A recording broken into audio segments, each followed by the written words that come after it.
supported by a plane A and a ruler at B, determine the support reactions.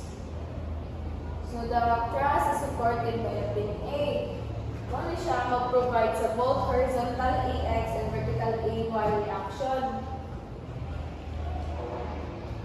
So mag-support ano siya sa AX at AY. Dali ang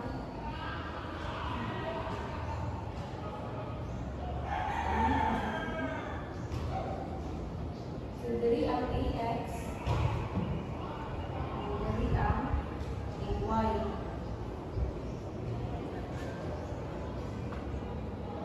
So ang B dayon mag-provide ang vertical reactions BY. Dali ang BY.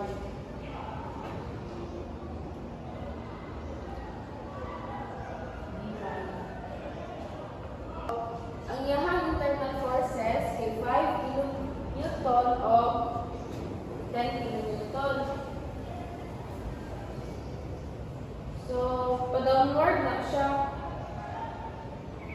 Ang force niya is pa-downward. Ang 10 kilonewton ba? Force niya is downward. Downward din siya. Downward na positive. Moment A is equals to 0. So, ang By is equals to 8.05.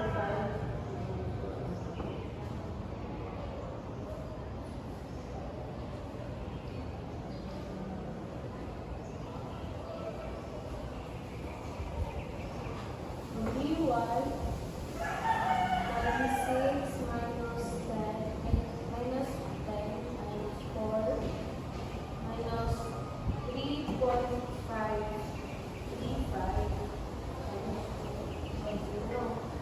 ang kining kuan 3.535 kuha na siya diri sa mga components, two components.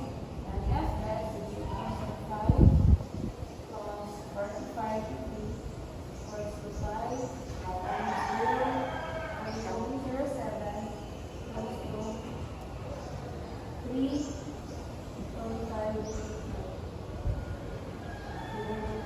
same yung po siya sa y. Equals to 5 and 45 degrees equals to 5 0.3.5.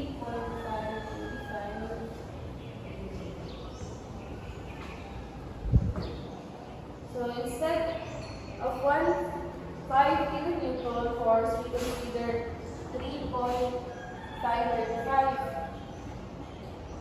So next step is 6 By minus 40 minus 7.07 equals to 0. So 6 By is equal to 47.07. So By so 8.05. Ano na siya?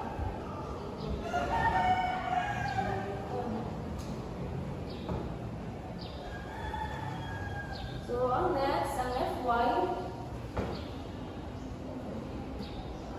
equals to 0. Ay plus By plus minus 3.535 minus 10 equals 0. 10 kilonewton. So Ay plus 8.05 nung siyang By minus na to sa 5 kilonewton na 3.535 minus 10 equals 0. So Ay is equals to 5.49 kilonewton. Ano siya ang Ay? Next is Fx equals to 0. So Ax plus 3.535 equals 0. So ang Ax is equals to 3.535.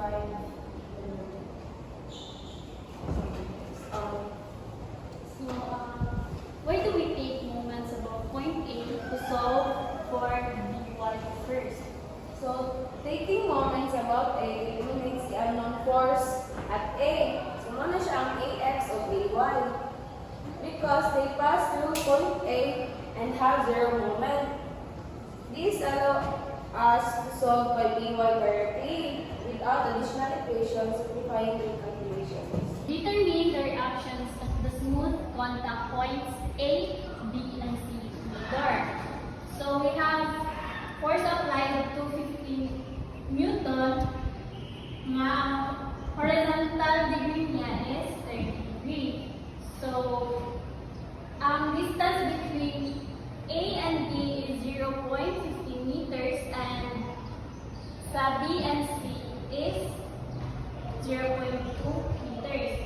And ang distance na for sa C is 0.4 meter. Ang force applied is 250 Newton nga ang degree niya horizontal 30 degrees. So the distance between A and B is 0.50 which is downward siya. And distance between B and C is 0.2. So, pa-upward ni siya. Then, so, add nila to niyang 30 and 30. So, mayroon siyang 60 degrees. So, mabutangan siya o 60 degree and also 60 degree rin. So, kung paano na to ang moment B from 0, so pa-upward siya, upward. So, 250 cos 30, which is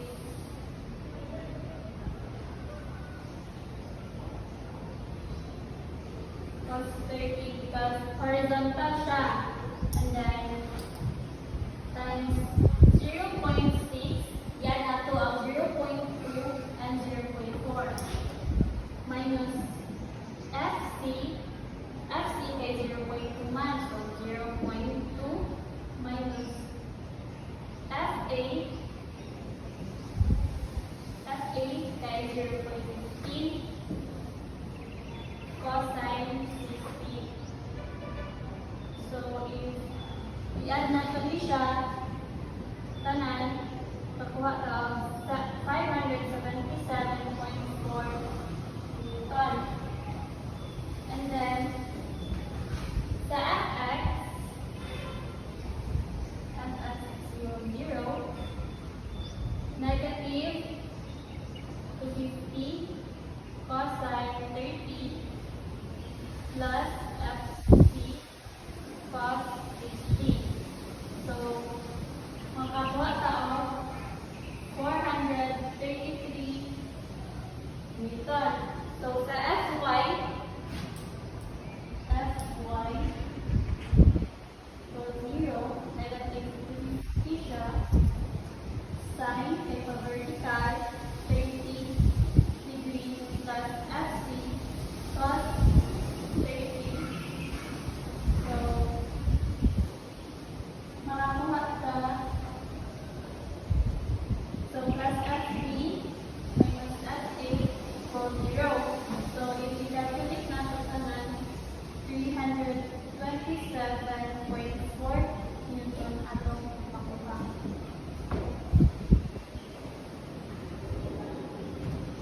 So, my question is, why are reaction forces needed at point A, B, and C to keep the bar equilibrium?